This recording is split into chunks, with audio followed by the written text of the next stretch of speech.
Hola a todos, bienvenidos a nuestro nuevo podcast Mentes sin Guión. Quiero compartir este espacio con dos gratas personas que se van a presentar ahora. Nuestra única intención realmente es que tengamos otros puntos de vista frente a muchas circunstancias que estamos viviendo en nuestra cotidianidad. Entonces, mi nombre es Jackie Medina, soy administradora de empresas, técnico de mercadeo, he trabajado en negocios en emprendimiento durante mucho tiempo, pero también he sido instructora de yoga y he estado en los ambientes de salud y bienestar, lo que me ha llevado y motivado a crear negocios con conciencia. Entonces aquí ahora Dani, cuéntanos de ti. Bueno, mi nombre es Juan Daniel Mejía, soy comunicador social periodista. He interesado mucho en todo el tema del conocimiento con uno mismo, de la exploración de la mente y de experimentar nuevas perspectivas de vida. Listo, y ahora tú. Jairo Cardona, soy filósofo. No es todo. Por ahora hablamos más cosas. Listo, hoy vamos a empezar con un tema. Básicamente vamos a hablar sobre los miedos. ¿Qué son los miedos? ¿Qué son los miedos? Pues en general la gente no, pues como la gente vive, digamos, en automático, la gente no reflexiona sobre las propias ideas, sentimientos y todas esas cosas. La gente sabe qué es el miedo, pero no es capaz de describir qué es el miedo. De pronto de situaciones personales y esto, pero no podría definirse qué es el miedo como tal. Para ti, ¿qué es el miedo? Yo lo veo como un mecanismo de defensa que tiene la mente ante un peligro real o imaginario. Que real puede ser el instinto de supervivencia ante pues sí, un peligro real como estar conduciendo y estar precavido ante un posible accidente, o un miedo psicológico como el que pueden opinar de mí las personas. Exacto, el miedo realmente es una emoción, como muchas de las emociones humanas que tenemos, y todos hemos tenido o tenemos miedos que aún estamos trabajando. Entonces es interesante saber cuáles son esos miedos más frecuentes que se presentan. Pues, o sea, por ejemplo, un psicólogo, un psiquiatra, Carl Jung, habla de miedo como la negación de esa parte oculta de la persona en general. Todo lo que uno quiera como negar o dejar en el pasado o ocultar, entonces de pronto de traumas de la infancia o problemas familiares o un problema que haya tenido que no pudo realizar, digamos una frustración de haber estudiado alguna cosa o practicar un arte o un deporte, todos esos miedos que uno como que los cierra, como que los niega y luego vuelve en el futuro, en el presente vuelve todo lo que se negó, digamos, de cierta manera. Entonces, Jung plantea que es la parte que uno no reconoce de uno mismo. Entonces, para ser un individuo uno tiene que reconocer los miedos y aceptarlos, como incorporarlos, digamos, allí, enfrentarlos, pero más como para una herramienta de uno ser lo que uno es, digamos, completamente. Y reconocerlos sería como, por así decirlo, iluminarlos, ya que Jung hablaba esto del tema de la sombra. La sombra. Entonces los miedos harían parte del inconsciente, tratando de protegernos a nosotros con ¿cómo decirlo?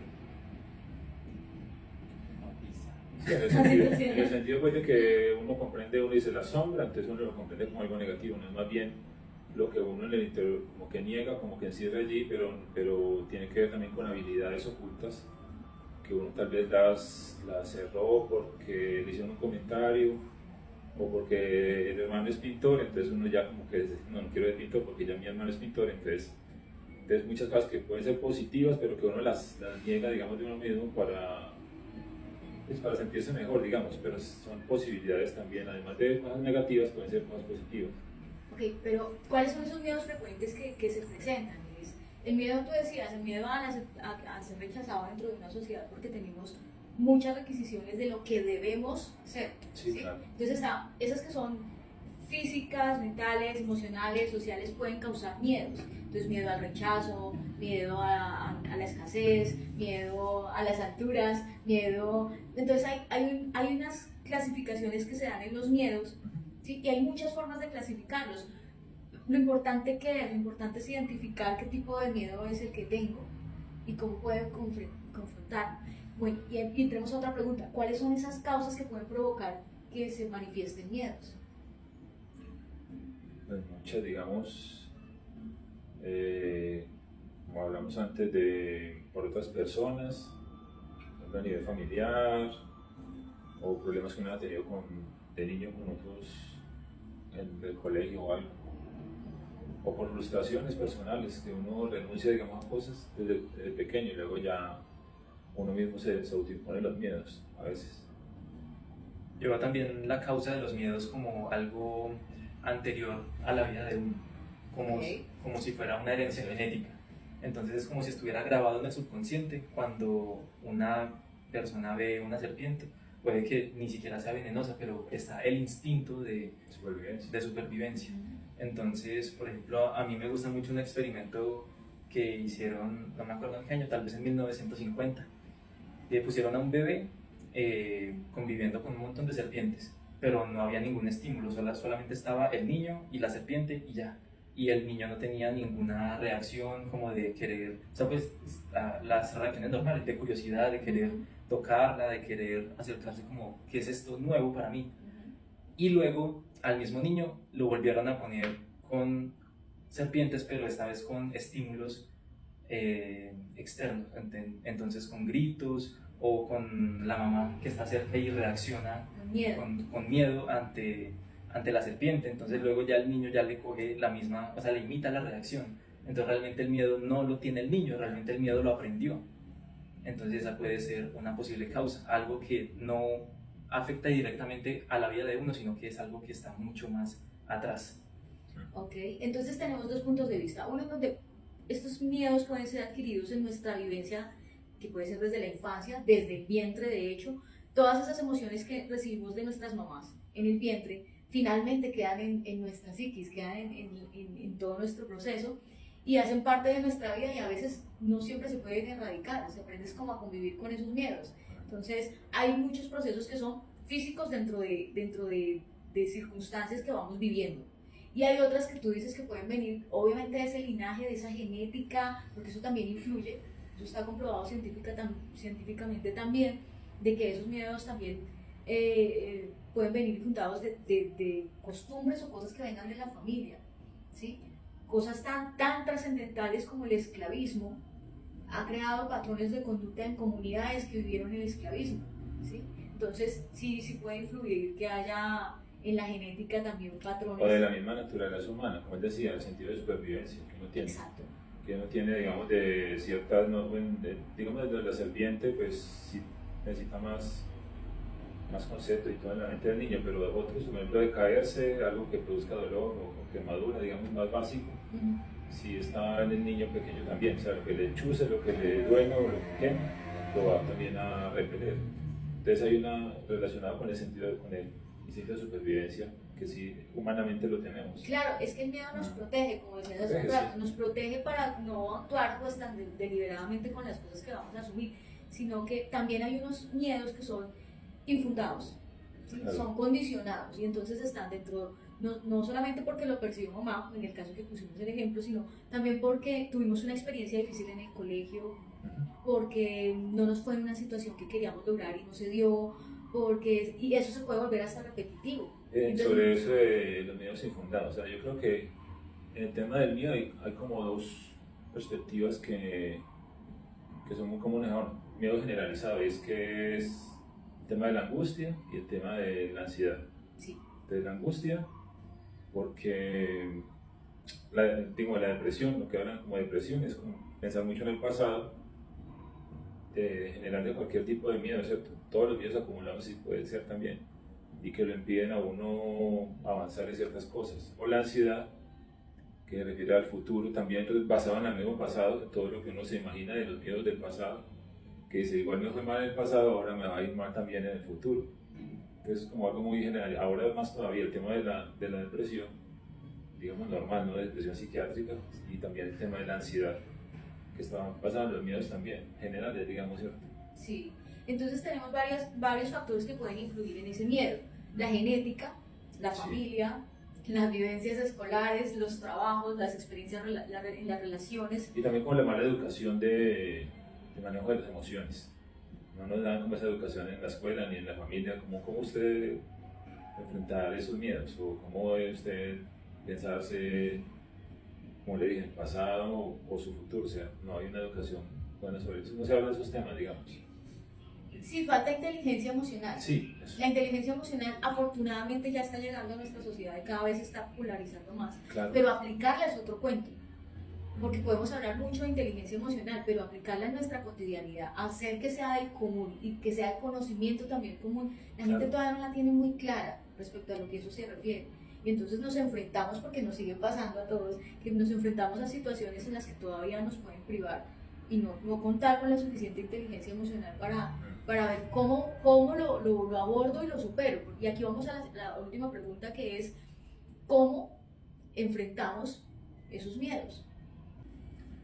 Jean-Paul Sartre, el existencialismo es un humanismo, habla de como de esa diferencia pues, entre el miedo y la angustia, digamos, ¿cierto? Uno pensaría que es lo mismo, miedo y angustia.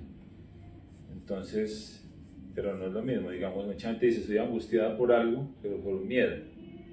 Pero la angustia es más bien como, es un tipo de miedo, pero a lo indeterminado. Por ejemplo, tengo angustia porque hacer un examen, uno no sabría cómo le va a ir, pero no es algo concreto de que me voy a caer o me voy a estrellar, sino que es la incertidumbre. Es la incertidumbre. Entonces, él plantea que cuando la gente dice tengo crisis existencial, se refiere a un cúmulo de miedos sobre que lo tienen frenado, digamos, ¿cierto?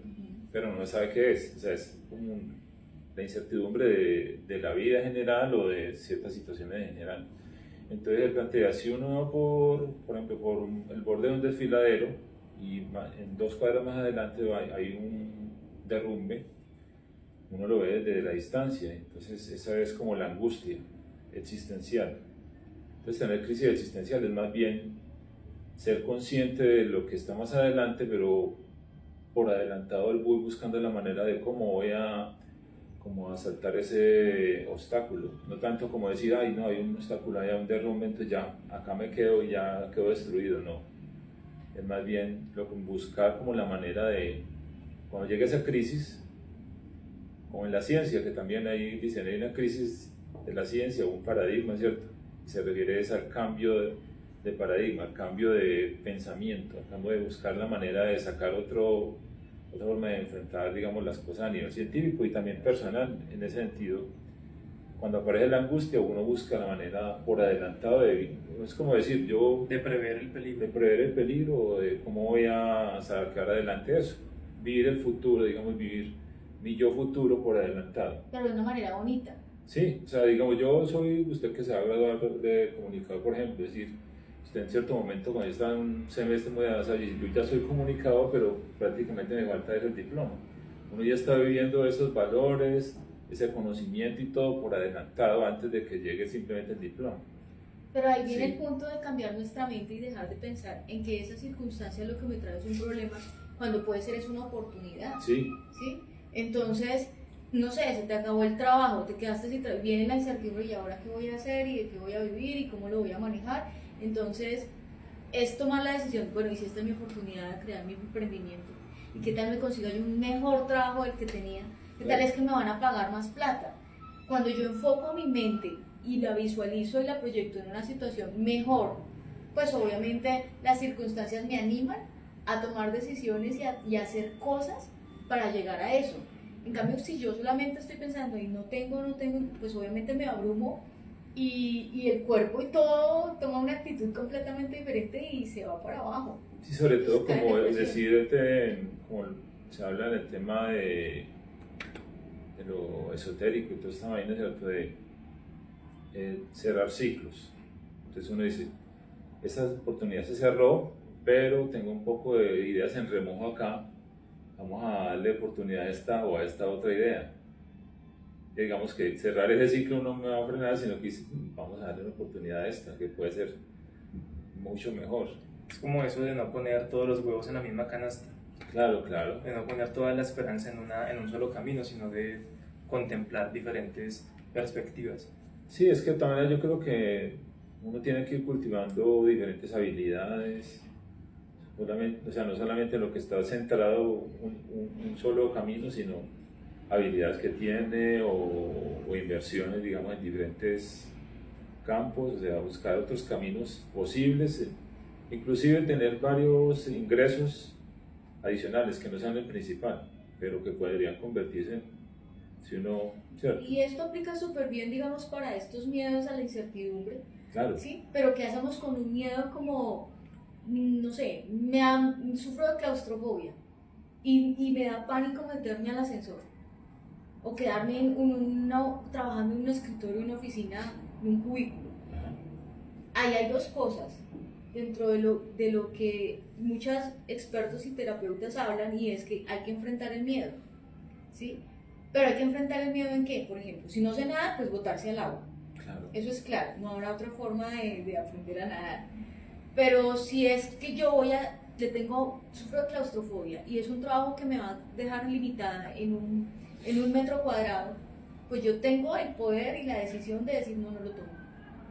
No lo tomo porque voy a sufrir allí y es Claro. hacerme daño. Entonces, le tengo miedo a las serpientes y se me aparece una serpiente. ¿Cómo enfrentar ese miedo? No voy a ir a que me piquen, hay que cuidar la seguridad, ¿no? Entonces depende de la situación, hay situaciones en las que sí creo que nos permitimos enfrentarnos y otros en las que no. Yo diría que sería más como darnos herramientas para qué podemos hacer en ese momento en que yo ya estoy enfrente de la serpiente y la serpiente me da miedo. Pues yo diría que, como por ejemplo hablar en público, los que son pues, actores, conferencistas o cantantes, todos que manejan mucho público y tienen ese, ¿cómo se llama esa cosa que algunos les da? Un bloqueo un bloqueo que hay algunas personas a veces cuando salen al público. Que se quedan en blanco. Quedan en blanco, sí. ¿Cómo se llama eso? Pánico escénico. Eso, pánico escénico. Entonces, como enfrentarse, ¿cómo se dice eso? Pero lo que pasa es que sí, nos toca lanzarnos a hacer cosas. Sí, lanzarse. Y la práctica es la que finalmente hace que vaya uno perdiendo el miedo O sea, a lo que uno sí quiere perder el miedo. Si es lanzarse, uno de todas maneras sabe del tema. Lanzarse y ahí comienza con algo hasta que ya se suelta. Lanzarse con miedo y todo. O sea, no es que uno se le quite el miedo cuando se lanza a hablar en público o a cantar, el cantante sale con miedo al principio y luego ya va cogiendo confianza y sabe las canciones. Pero es lanzarse con miedo y todo, y ahí ya se va superando en la medida que se hace. Usted dice. Y para superar ese bloqueo, ese pánico escénico, sería también ser consciente de la propia respiración, Exacto. saber regular el sistema nervioso. Entonces está esta técnica que la utilizan los Navy SEALs, del ejército de Estados Unidos, que es la respiración 4-7-8, que es inhalar, respirar por 4 segundos, sostener el aire por 7 segundos y exhalar, soltar el aire por 8. Y hacer ese ciclo de respiraciones varias veces regula el sistema nervioso, disminuye la ansiedad y le puede ayudar a uno a tener claridad de mente para tomar una mejor decisión y saber cómo proceder ante esa situación. Hay varias técnicas y eso, técnicas de respiración, técnicas de la postura corporal, técnicas de lo que nos hablamos a nosotros mismos, porque muchos de los miedos realmente, como fueron infundados, sea por la familia, por quien haya sido, quedaron aquí en el registro y en automático se disparan y viene esa vocecita a decirnos cómo tenemos que actuar o no actuar. Entonces es como lo que dices tú, me apropio, respiro y trato de que la mente consciente sea la que me dé la dirección de cómo debo operar en esa circunstancia, ¿sí? Porque si es, por ejemplo, pánico escénico en un escenario, yo me sacudo, hago vocalización, respiro, entonces puedo moverme. Pero si yo estoy frente a la serpiente donde yo hago, pues me va a picar. Entonces ahí hago respiración y me voy muy despacio y tengo que pensar qué puedo hacer. De pronto encuentro un palo con el que pueda apartarla, de pronto puedo correrme un poco más, pero es tratar de salir de la mente inconsciente, que es donde están todos los registros de los miedos, y pasarnos a la mente consciente y decir, bueno, tomo aire y ¿qué voy a hacer ahorita? ¿Cómo lo soluciono?